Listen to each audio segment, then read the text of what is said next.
2 on, 1 out, top 4.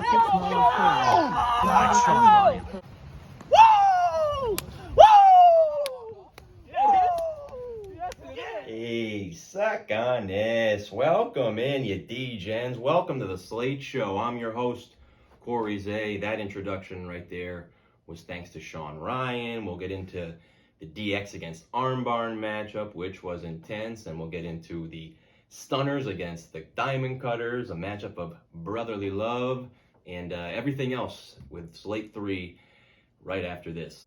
But first, as always, I'm going to remind you that there are 3 series every slate. We go over 2 of them here. The other series has already been uploaded to YouTube. That was our feature series, and that is between the Savages, the holders of the Power Surge, and the Smash Bros. And it was a hell of a series. Offense played a big role in that, as I predicted on the last episode.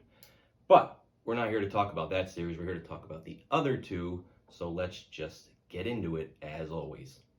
We're going to start with the Stunners against the Diamond Cutters with Hollywood, Nick Oswalmeyer against Big Bro, Aussie. All I see is an opportunity for us to start crushing the ball off the Diamond Cutters. If we don't do that, then, we're in deep shit. Stunners are 0-5. What do you think about this being a get-right series for them? I don't care if it's a get-right series, get-wrong series. It's, at the end of the day, we're going to destroy them, and that's all it's going to be. All day, baby, all day. It's nothing personal. But yeah, they moved. 2 teams coming in winless. Diamond Cutters come in at 0-2. Stunners come in at 0-5 and feeling desperate, believe me. This is going to be one of those series where neither team actually leaves that happy, and I guess we'll see why momentarily here.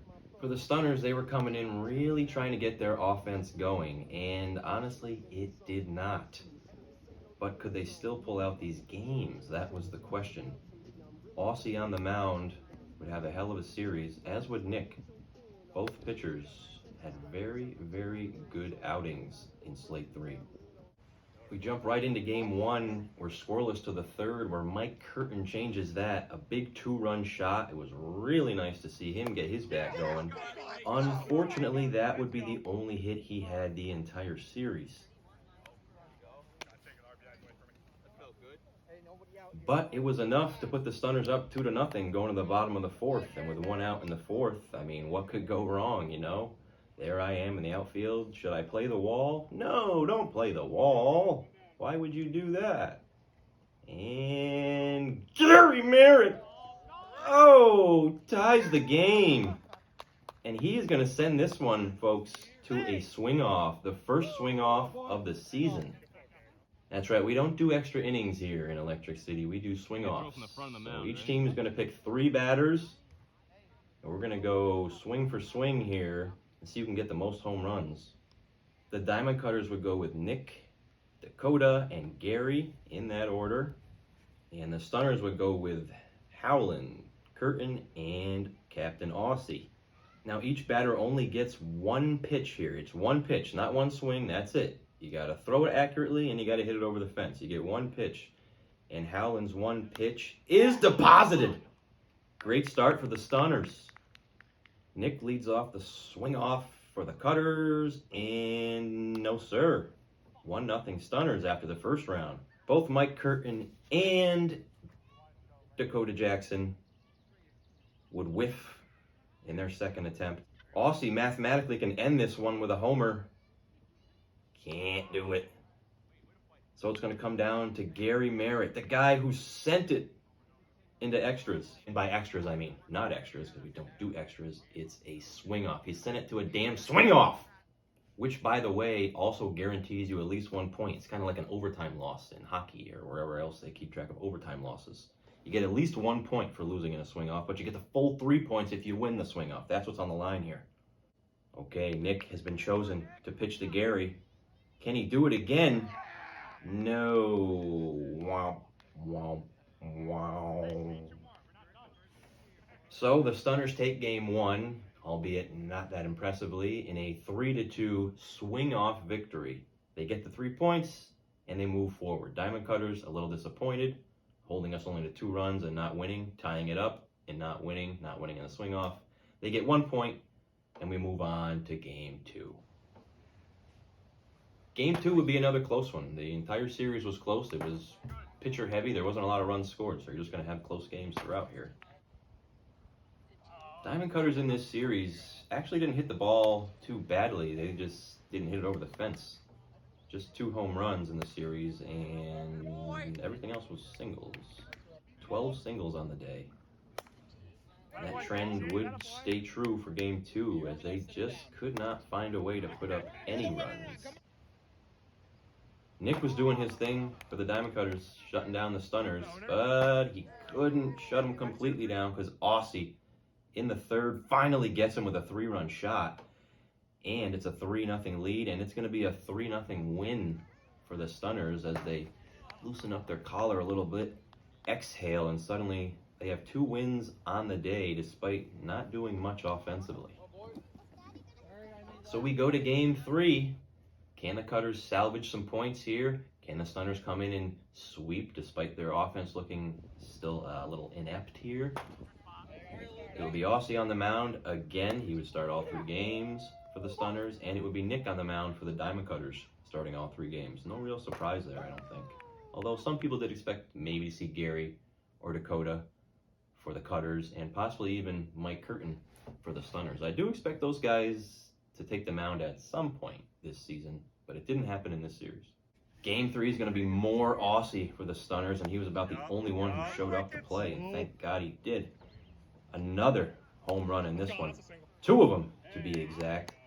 He would account for all 4 of the runs scored by the Stunners. In fact, he had all 3 hits for the Stunners in the game. The rest of the team 0 for. The Diamond Cutters continued to be scrappy. They kept putting plastic on plastic. They would have 9 hits in this game, and they way out hit us. But again, 8 of those were singles. The only thing that wasn't was a Nick Oswalmeyer home run. He actually didn't have a very good day hitting at all. We'll get into that in a moment. But he had the home run in this game. The only other run they were able to score was a Dakota Jackson single up the middle. That made it 4-2 going into the 4th, and Aussie was able to buckle down and get his brother swinging. That was a heck of a battle last season, not so much this season. Aussie definitely got the better of Nick at the plate. So the Stunners come away with the sweep that they so desperately needed, but you can kind of see why they might not be feeling great, right? And for the Cutters, oh so close yet again, and you obviously see why they don't feel great about their performance. They are desperately in need of a win, and they definitely could have gotten 2 or 3 more right there. So let's go ahead and dive into now what these results mean moving forward. We'll get to the Stunners first here. Just not a good day at the plate unless your name is Aussie. He was awesome on the mound, and he was awesome at the plate. Really, just a tremendous all-around effort. He fell short in the Player of the Slate voting, which I'll mention later. Tough competition, but had a hell of a week. 8 for 11 at the plate with a double, 7 RBI, those 3 home runs. He also turned 3 double plays in the field. And of course on the mound he goes undefeated. 12 innings pitched, 4 runs, 1.33 ERA on the day, 14 Ks, very economical. Again, he is just, he's been good. He really has. He's had 1 bad inning the entire season. Now for the non-Aussie named people, not a great day at all. I mentioned Mike Curtin had that 1 hit, would go 0 for 8 the rest of the day. He finished 1 for 9, and that was actually the second best line of any of the players on this team. 1 for 9 with a walk. Howland 1 for 9 as well. KG 0 for 9 with a walk. I was 0 for 5, 7 walks, a couple of Ks. So clearly those numbers are not good. We continue to struggle offensively. We're not striking out a lot, putting a lot of balls in play, but they aren't hits, and they're definitely not over the fence. Howland 1 for 9, really surprising. Really surprising. He was one of the, for me, he was one of the top 6 or 7 hitters in the league last year, and has not started that way at all.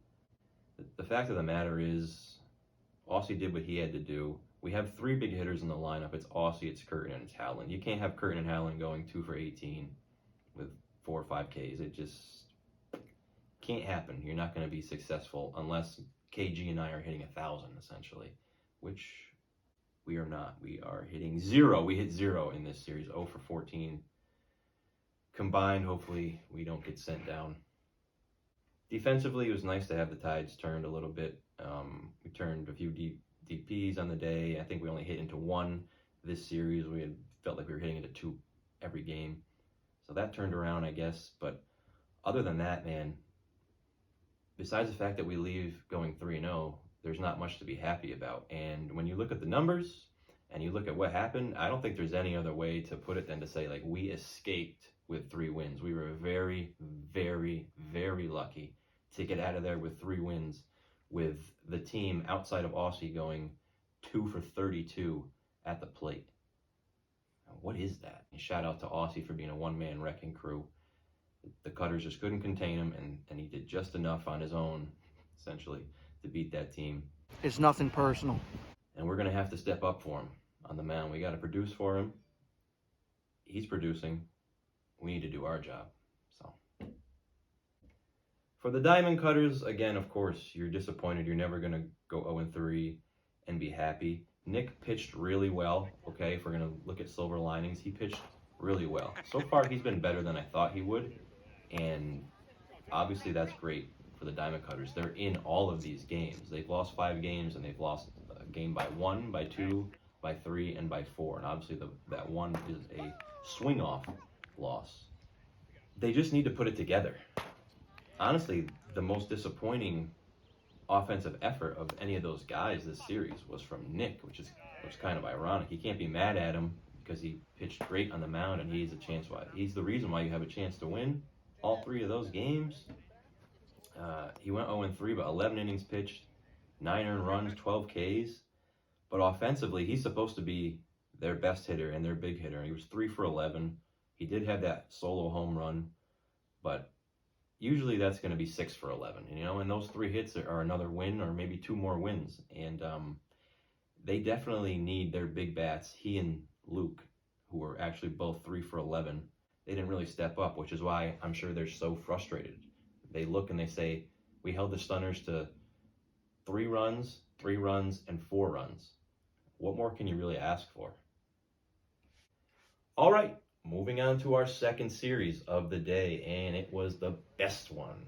The Downstate Executioners against Arm Barn, and this is becoming a heck of a rivalry.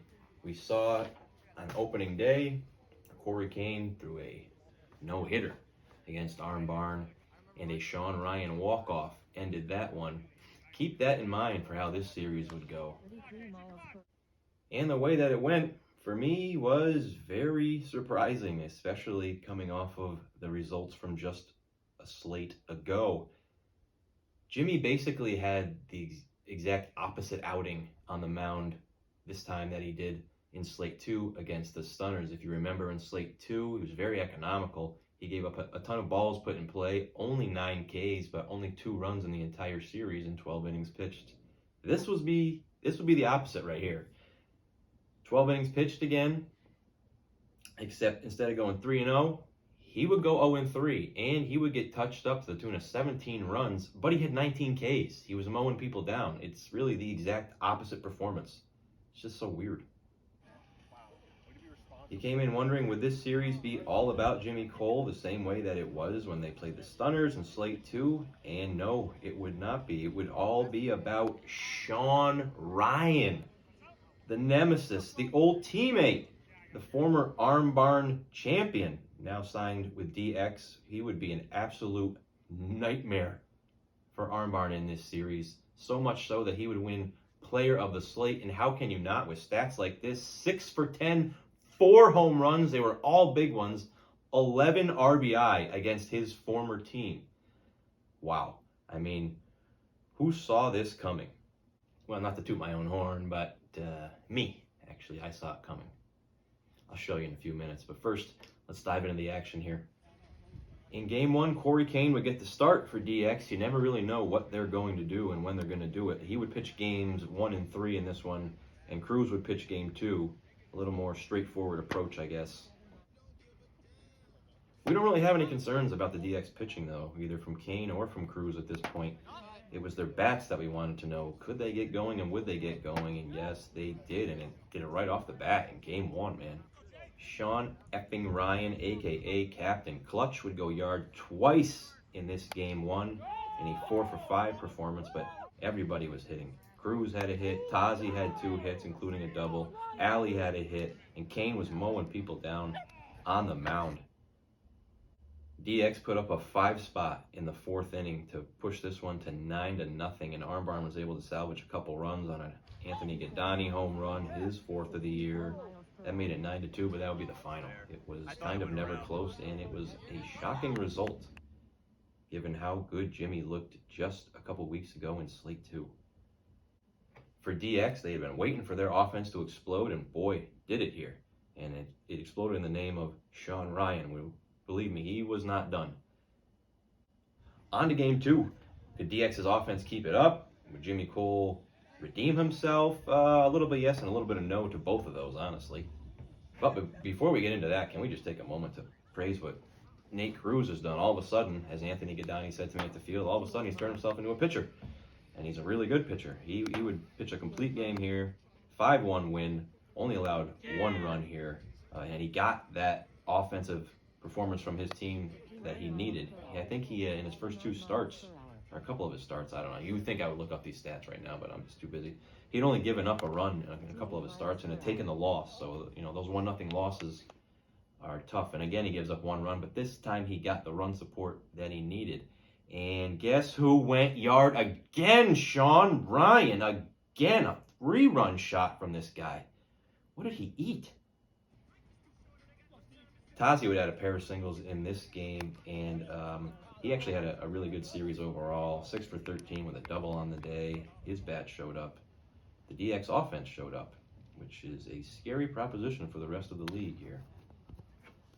So we roll into game 3, and Armbarn's trying to just get a win here somehow. DX looks like they could be going for a sweep, and man, what a result so far. Game 3, Armbarn's going to get on the scoreboard first here with a Jimmy Cole home run. I'll get into his numbers in a minute, but he had a great offensive outing. Unfortunately, the rest of his team, not so much. This was his best game on the mound, though, so far. He pitched 3 scoreless innings, and all of a sudden, Armbarn is in the 4th inning with a 1-0 lead, and okay, all is right with the world. We're going to salvage at least a game out of this. And then Sean Ryan steps up, and this happens. I got 2 on, 1 out. Top 4. Sean Ryan.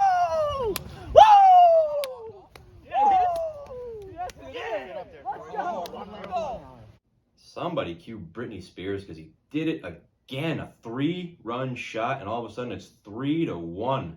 Now Armbarn wouldn't be done. And to Jimmy's credit, he wouldn't be done. Bottom 4, another solo shot makes it 3-2. But Corey Kane, man, on the mound. This guy just doesn't give an inch. Shuts it down. And DX sweeps 9 big points in this series. Wow, unbelievable. To run down the total numbers here for DX, Corey Kane was 2-0 on the day with 8 innings pitched, 4 earned runs, an ERA of 2. He only had 8 Ks on the day, but it was still a very impressive outing. Offensively, he's got some things to work on. He was 1 for 10. Cruz, 1-0, 4 innings pitched, and just that 1 run, 4 Ks. He was 3 for 7 on the day, had a home run, 7 walks. He continues to get pitched around. It's going to happen, and it might happen less if Sean Ryan and, to a lesser degree, Steve Tazi are going to be doing this. They're going to put these pitchers in position to have to pitch to Nate Cruz, and that's the whole point. Sean, as we mentioned, 6 for 10, 4 home runs, 11 RBI, earns him player of the slate in a dramatic fashion, well-deserved. Steve Tazi, 6 for 13 with a double, as I mentioned. Alley, 2 for 8, 3 walks. She has continued a solid start to this season. Good for her.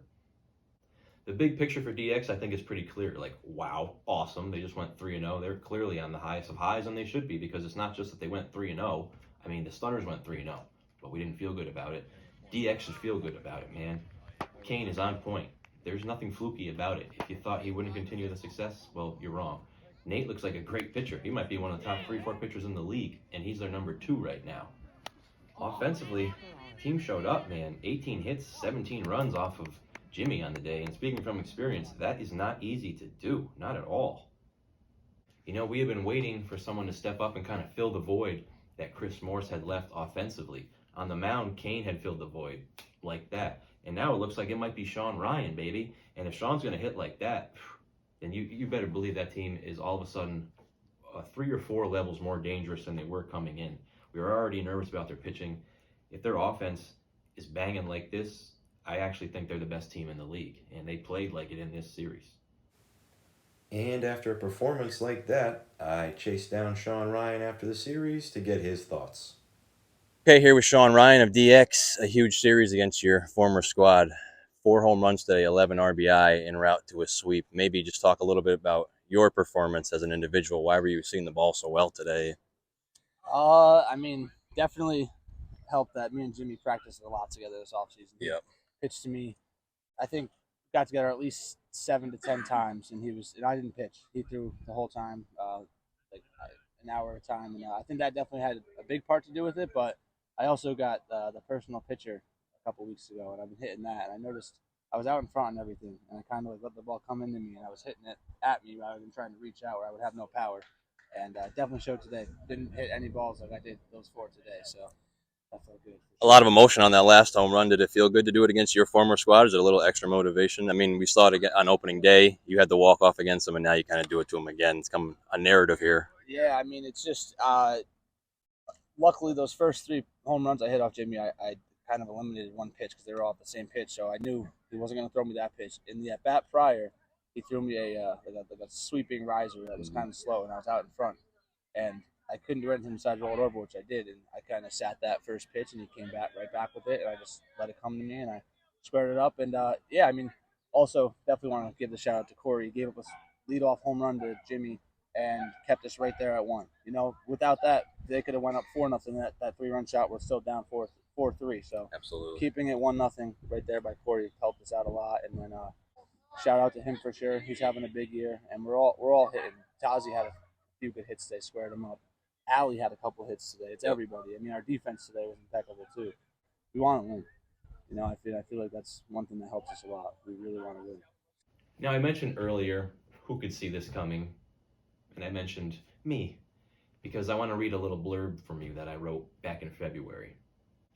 Ooh, yeah, definitely just pulled something, trying to pat myself on the back. Ooh, man, but is it deserved?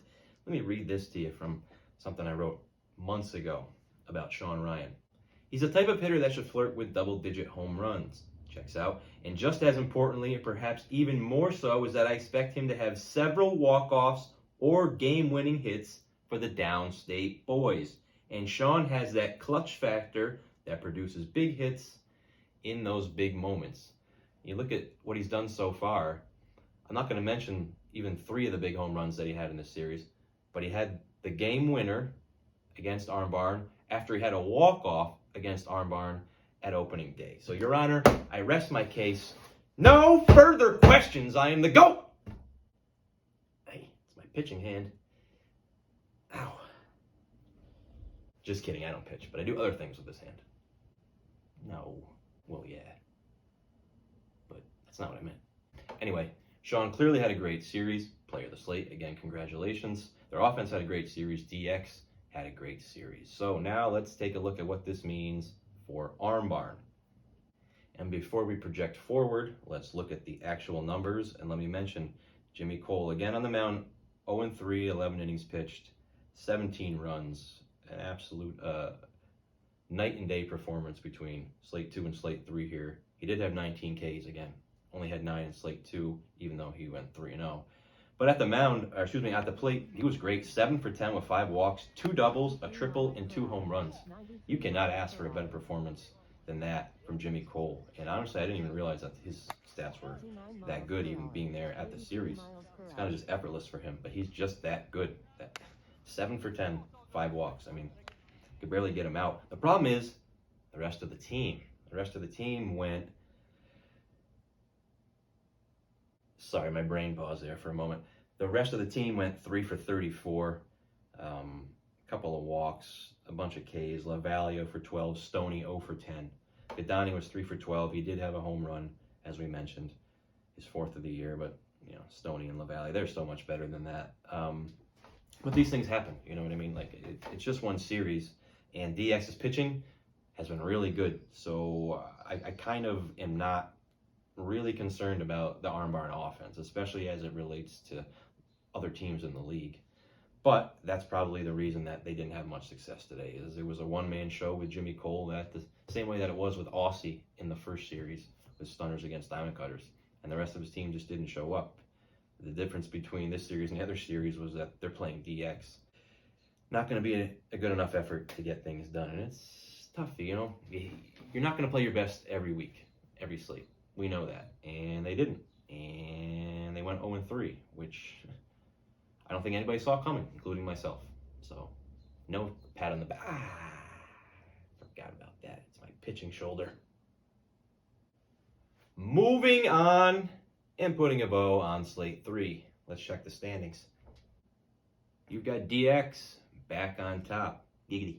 Savage is there in second via their performance in the feature slate against Smash Bros. Able to pull one out there and get 4 points.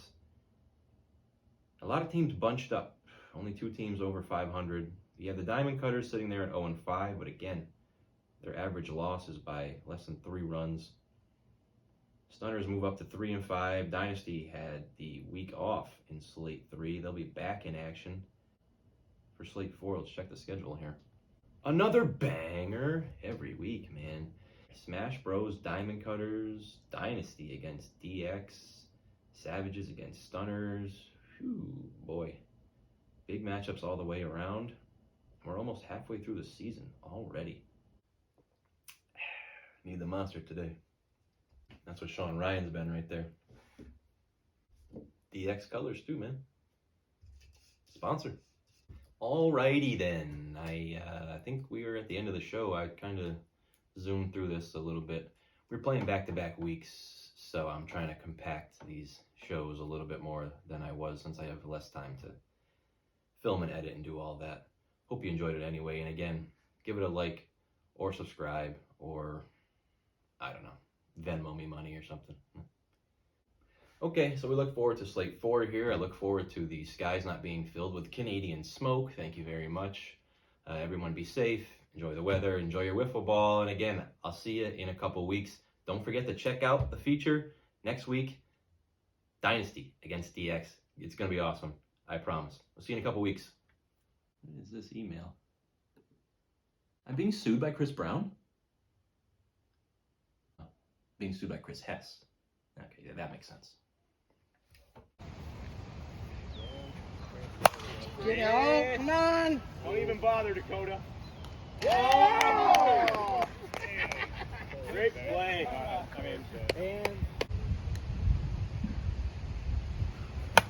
Let's go!